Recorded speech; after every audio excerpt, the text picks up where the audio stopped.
and welcome to the Northwest event. Just going to share my screen.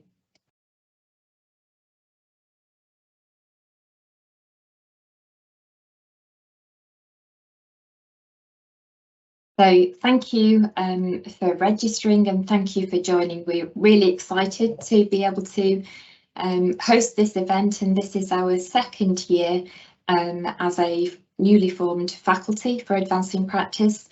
So what I hope you will get out of this first session is just to hear some of our journey over the last 18 months and also to listen to our plans, our achievements and our vision for the future for advanced practice across the Northwest.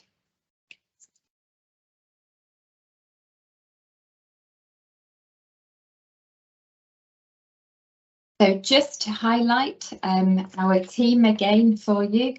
So there is myself as the Regional Faculty Lead for Advancing Practice, Nick Worth, who you will hear from just after this presentation, is the Regional Supervision and Assessment Lead. Again, Deborah will be presenting later on as part of one of the breakout rooms.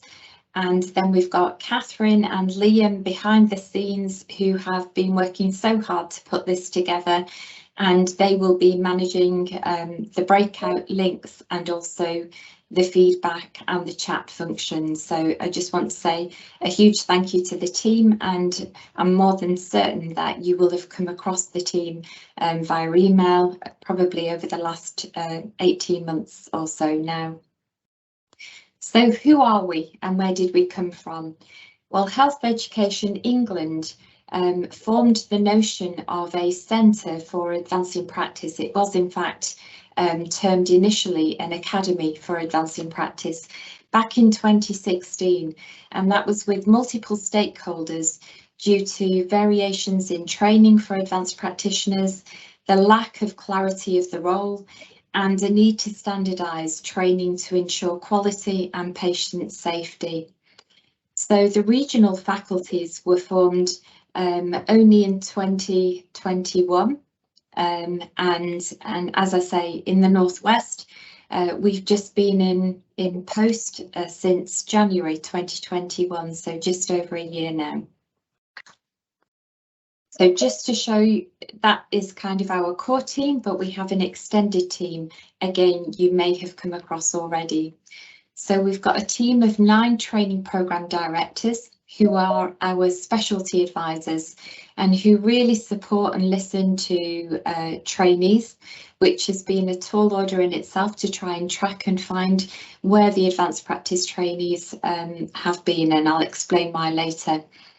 So they have been here and they are here to help with any issues, specifically in relation to the specialty that they come from, but also just in terms of general trainee support and feedback and support, not just for the trainees, but also for supervisors within that space.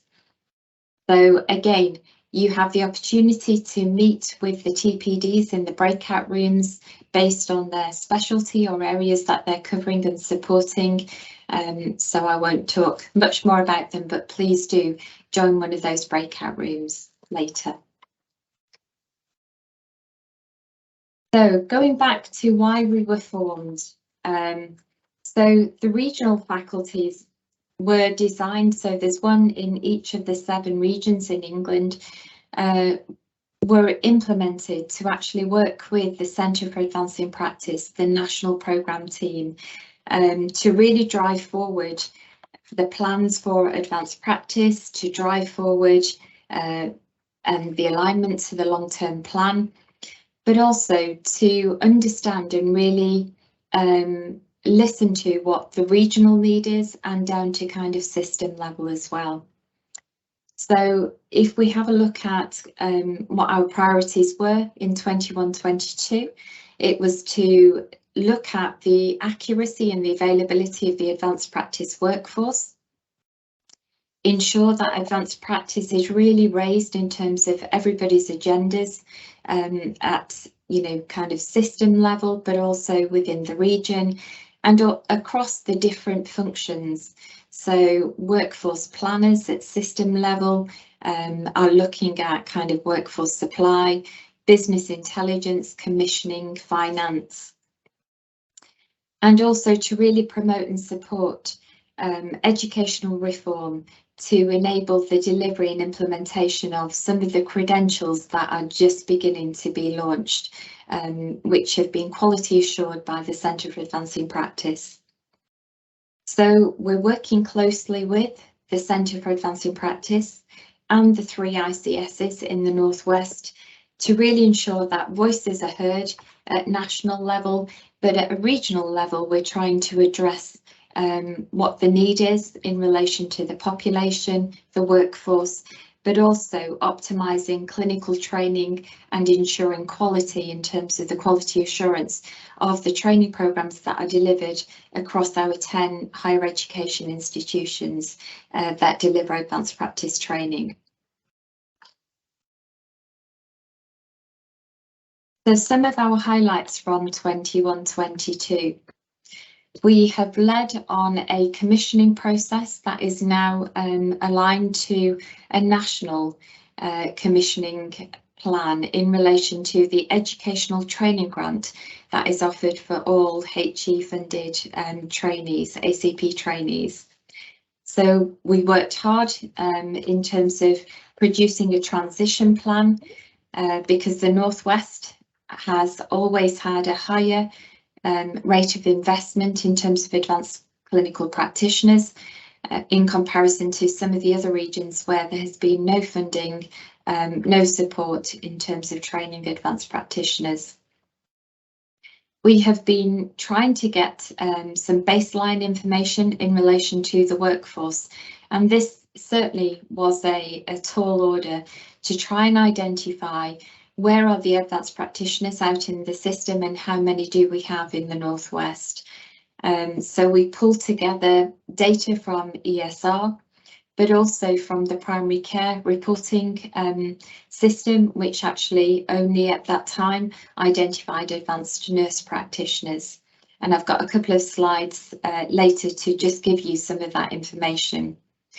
What we found when we were pulling through that baseline information was that, as you're probably aware, there are so many different ways of coding advanced practitioners, and many individuals have advanced practice in their job role or title who are not necessarily working at an advanced level of practice. So we found, for example, bands right through from 2 to above 8 that were included as part of that ESR data, which we then had to go through and audit in terms of recognising sort of the band 2s to band 6s weren't working at an advanced level of practice, and then looking at some of the 7s and 8s in relation to their job role and their job title. We have worked with our training programme directors in terms of establishing them and having that specialty offer to really support trainees and supervisors, and to just reach out and begin to identify where are the trainees, what are some of the challenges and issues, and how can we as a faculty for advancing practice work with you to support what's needed. In the Northwest, so for 21-22, our highlight was that we had 3 universities that had their programmes accredited with the Centre for Advancing Practice, with the remaining 7 working towards getting their programmes accredited.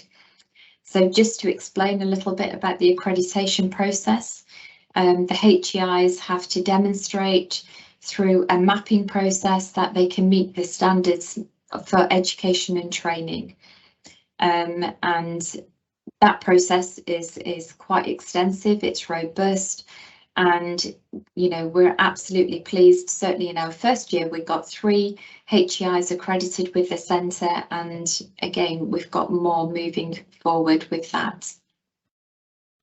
In 21-22, HE invested 3 million in new ACP trainees, and we had a figure of 436 trainees that was supported. We have worked hard in terms of establishing ourselves as leaders for advancing practice and established a Northwest Mental Health AP Leads group. And that was to, again, really support the advanced practice leads within mental health provider organisations with some of the challenges that they were facing, as well as establishing and supporting 3 ICS level AP leads networks as well.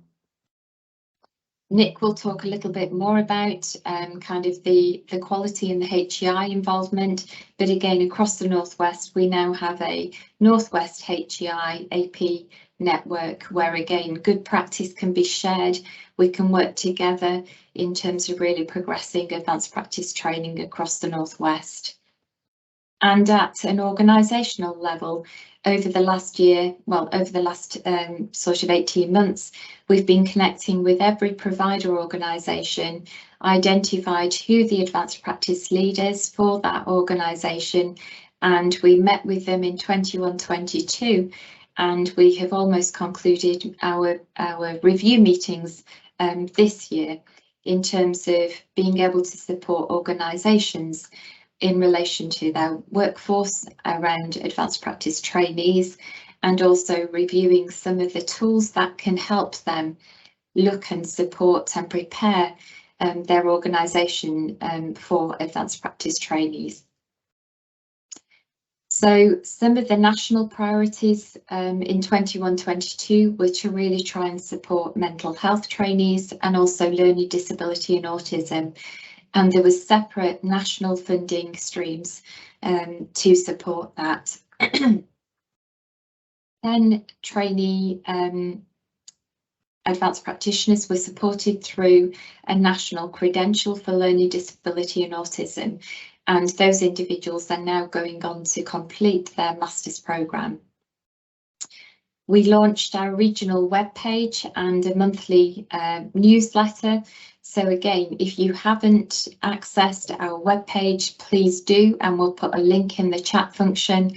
And also, if you haven't signed up to our regional updates, again, please do sign up to that so that you don't miss out on any of the national updates that we can share, but also the work that's occurring across the region. During our first year, we were able to respond to 679 individual responses from our generic email address, and that was just in the first 6 months. So as you can imagine, a huge amount of traffic comes through our generic inbox, and it's absolutely right that it comes to a central place so that we can appropriately deal with your questions, queries in relation to advanced practice.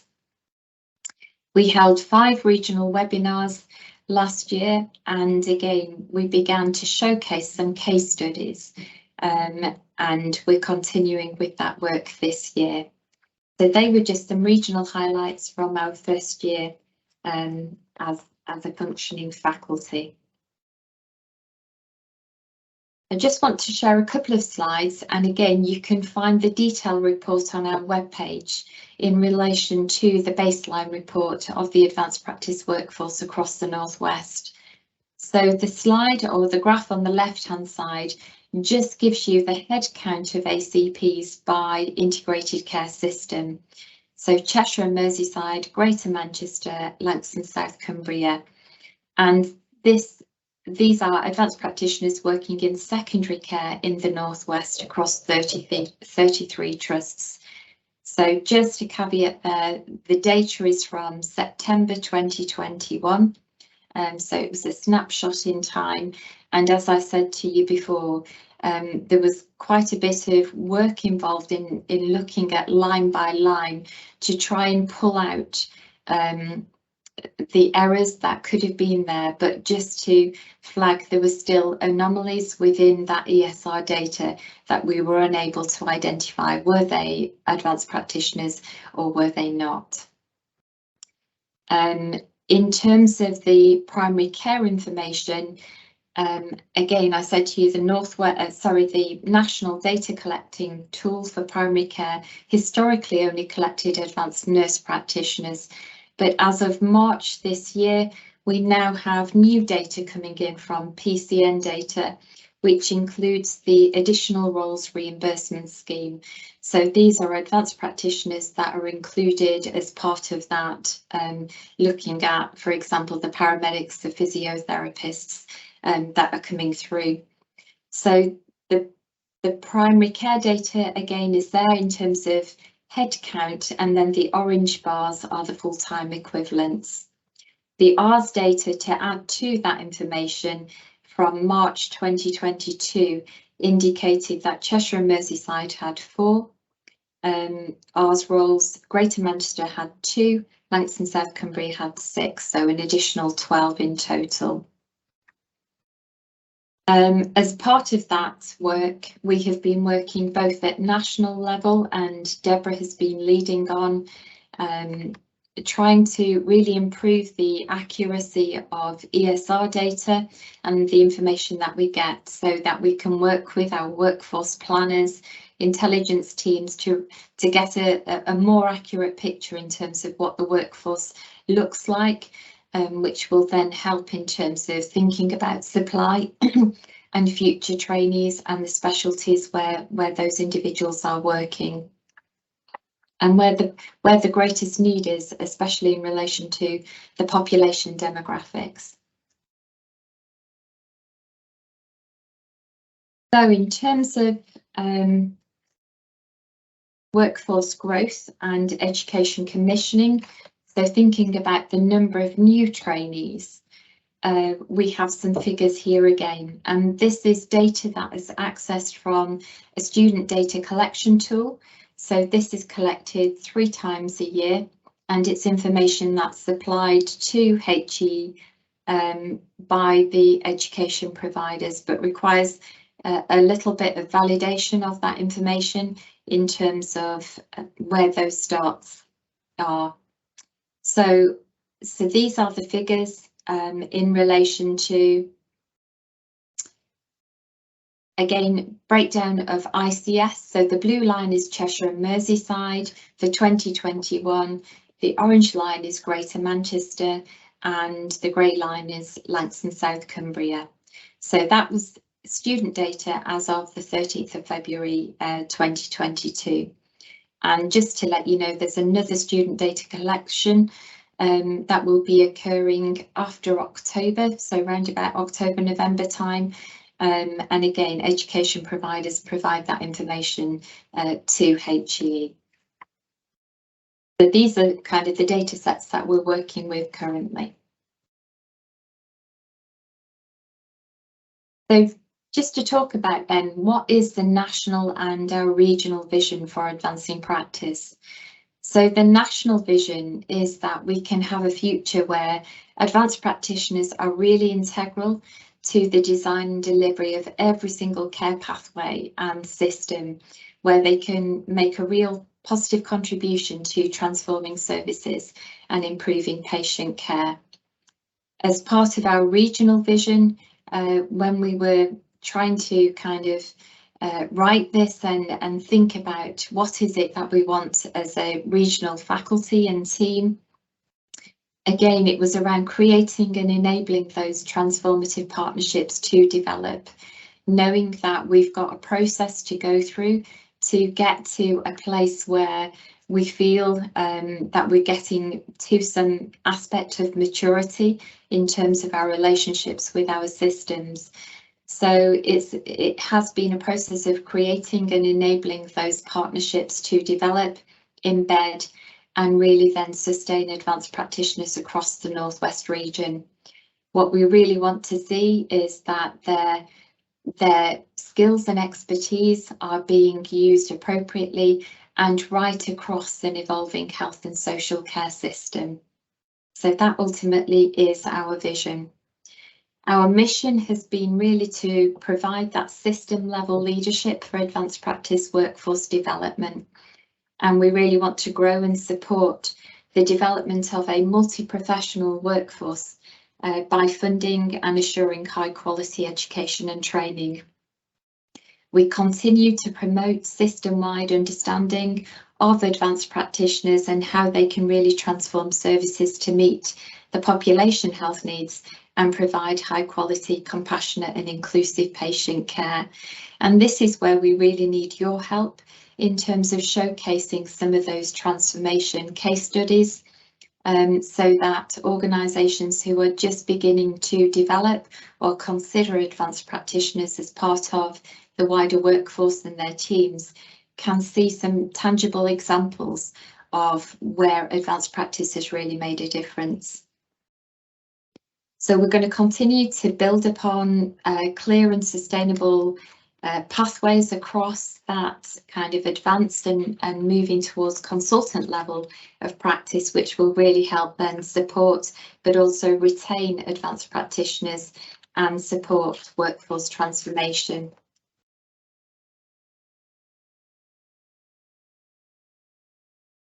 So that's our vision again, just put up there. So what do we actually do? So as I said a few times, we provide that system leadership to really raise the profile, but also to support the region, ICS level, provider level, in terms of really understanding what is the workforce need, trying to meet and identify that workforce demand, and supporting those individuals and organisations in understanding the advanced practice workforce.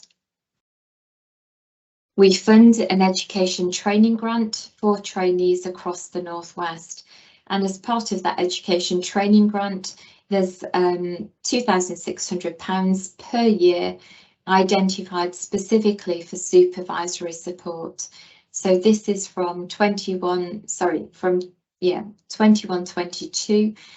So any existing trainees will be on a different form of funding model. We commission ACP training programs, and we're going through a national commissioning process for 24-25. So we work with our local HEIs, we work with employers, we work with supervisors, and we work and support trainees in relation to advanced practice. So there are standards for all ACP programs, and that was what I was alluding to before in terms of program accreditation. So we're continuing to work with our HEIs to support them through that accreditation process. And if you are an employer or a trainee, you can then have the assurance that your training will have met the minimum standards required for education and training, and will receive recognition through the Centre for Advancing Practice. We continue to promote the understanding of advanced practice across a multi-professional workforce and in all specialty areas, again to ensure that there are no professions that are being excluded from access to training, and to really ensure that, again, the understanding of how the different professions can bring such a specific value addedness to the advanced practice role is really key and fundamental in driving some of that transformation piece. We also support communities of practice, and I know some of our training programme directors have been establishing communities of practice within their specialty, and again we want to support and drive those ongoing developments. So we have advocated for an advanced practice lead in each of the ICS systems, and again at that kind of local provider level, to ensure that advanced practice is really beginning to raise its profile, to ensure that it's part of those wider workforce discussions and also considerations as being able to not just be a solution, because you know, I think the advanced practice workforce brings so much more than just a solution in terms of the wider workforce teams. And we continue to promote awareness and understanding of our role, our function as a faculty, but also to engage with the wider advanced practice community in terms of leveraging their roles as advocates and ambassadors in their local systems. So our priorities for 22-23, and these are some of the strategic objectives that we are required to meet as part of a wider national programme of work in collaboration with the National Centre for Advancing Practice. So, as I said before, regional leadership is really focused at our regional level to support the newly formed ICBs, our ICS level advanced practice leads networks in relation to advanced practice leadership, but also supporting the provider organisations. And we're currently working with the 3 ICS system AP leads to look at delivering a collaborative conference in 2023. We have 6 weekly ICS workforce meetings with our workforce leads and planners. And again, that's really to try and understand what is coming through from system level in terms of where are the gaps, where are the needs, could advanced practice be a solution within those conversations. I think I mentioned previously that we've met with the advanced practice leads from organisations, and what we've been doing is reviewing their readiness checklists, which we'll talk more about later, to again really understand where are they in terms of levels of maturity of governance for advanced practice within their organisations, and to be able to support them. From a financial perspective, again, our remit is very much demonstrating that financial accountability. We have begun our transition process to align with the national funding model, and we need to be able to measure the return of investment. So again, we've been reaching out to look at and look for some of that real service transformation, but also to capture those case studies. So if you have received emails from the team in relation to asking you to complete a case study template, please do respond. We really want to showcase exactly what you're doing if you are an advanced practitioner and how that has made a difference to patients. From a workforce planning, modelling and intelligence perspective, we've worked closely with our business intelligence teams, both regionally but also nationally, to really ensure the accuracy of primarily the ESR data that I mentioned before, so we can get an accurate picture in terms of growth, and what we want is an equivalent process for primary care. So we have worked closely with the national teams, and again, just for information, this year there has been a coding change for advanced practitioners nationally within ESR, and the AP leads within our provider organisations have been supported so that they could hopefully inform the ESR leads who are undertaking the process of changing that information and the coding changes that are required, to ensure that it's a qualitative process rather than a like for like with errors that may actually exist. So the new ESR coding will be able to identify the base profession of that individual as an advanced practitioner, as well as if they are a trainee, and separate the two. So that we're hoping will give us a greater accuracy when we repeat the baseline report early spring next year. We have begun to look at tracking our trainees. So trainees within Health Education England have always been kept on a database in terms of for financial payments and purposes. But what we really need is that kind of granular level detail of where the trainees are in terms of specialty, who their supervisors are, progression, completion, which again has been really difficult to try and glean from some of the systems that we've been looking at. So again, we have been writing and will continue to write to organisational leads to try and identify and track, well, we know who the existing trainees are, but in terms of that additional information and the trainees' contact details, which we don't currently have.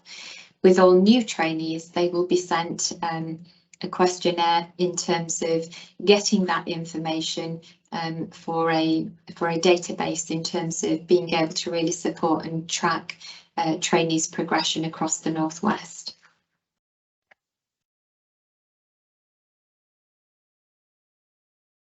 From a quality perspective, as I said earlier, Nick has been really leading on this agenda in terms of ensuring quality of advanced practice training provision, working with the HEIs and really supporting programme accreditation, but also the minimum standards for supervision guidance, which came out just over a year ago, and recently implementing the minimum standards for supervision. We also have a national survey called NETS, which again you'll hear about shortly. This is due to be launched on the 18th of October for this year. And if you are an advanced practitioner or a trainee, I absolutely would urge you to complete this. It's our only way of getting real feedback from you in relation to your training experience. So that again we can listen to what you are sharing, what you are reporting, so that actions can progress beyond that information. This year, again, in relation to advanced critical care practitioners, we've been working closely with the national team to offer a national enhanced funding offer to support trainees within this area and also learning disabilities. Our TPDs have led on multiple projects which you're going to hear about later, but just to flag a couple of them.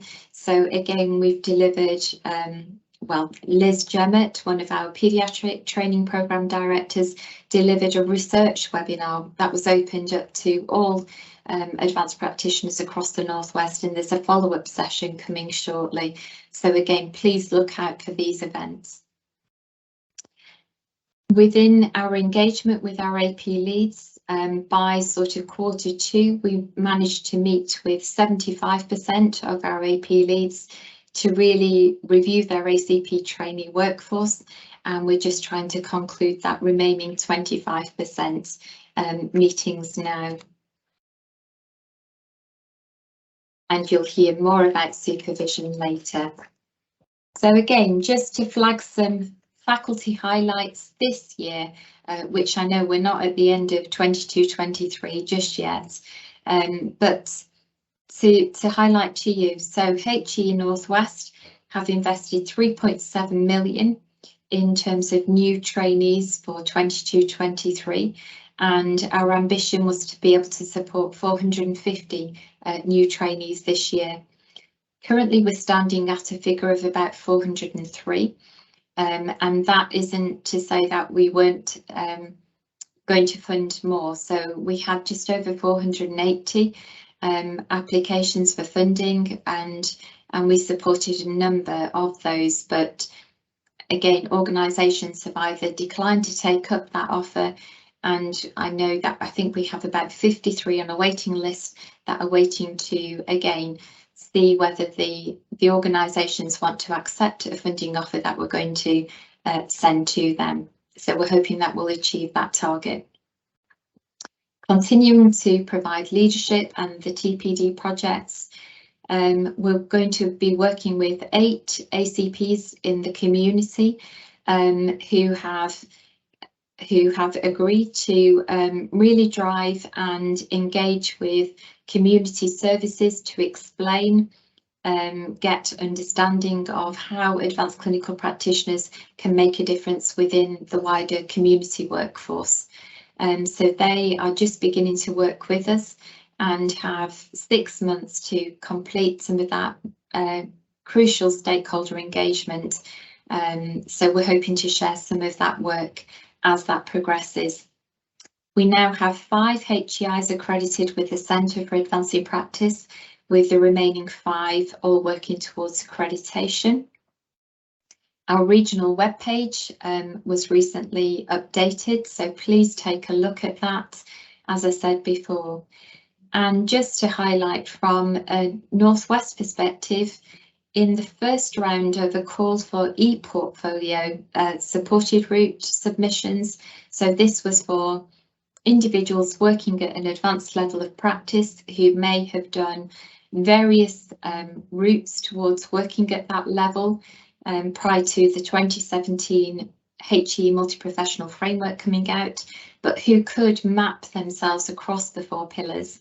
They were invited to submit an expression of interest and application to be supported by the centre to get recognition through this route. So we had 127 from the Northwest who were undertaking that route, and for cohorts 2 and 3, there's a typo there, it should say 111, again have submitted that they would like to be considered for the next 2 cohorts. So we're really excited about that and want to support that.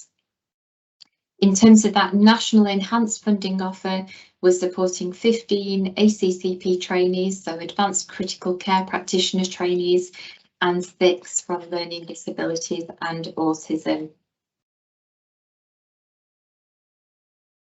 So just to flag to you, and I'm sure the link will be shared later, just to highlight to you again that NET survey. So this is for all trainees. Please check social media, check our web pages as soon as this is launched on the 18th of October, and we're hoping the HEIs will cascade and disseminate this information to you as well. Please complete that survey so we can get some really good information in relation to your training experience. Just to flag to you again, it will be Advanced Practice Week this year, and the National HE programme are hosting their conference on the 7th and the 10th of November. And just to flag to you, I think they received in excess of 3,000 registrations. So registration is capped at 3,000 participants. A significant number have come from the Northwest, which again, we're really, really pleased about. And just really to ask as well, if you are hosting any events during Advanced Practice Week, if there's anything that, you know, myself, the team, the TPDs can be involved with, please do get in touch with us so that we can really support and again raise the profile of anything that you're doing within your organisations. We will continue to look at not just advanced practice, but moving beyond advanced towards that kind of consultant level frameworks and career frameworks beyond advanced practice. Research is another area, and looking at some real tangible hard evidence around return of investment is another area that we really want to try and focus on over the next year, and the ongoing needs for advanced practitioners. So again, please watch this space in terms of either a call out to you to get involved, but likewise, if you have some ideas or innovations that you want sharing or to be a part of, please get in touch with us. So thank you for listening to my presentation.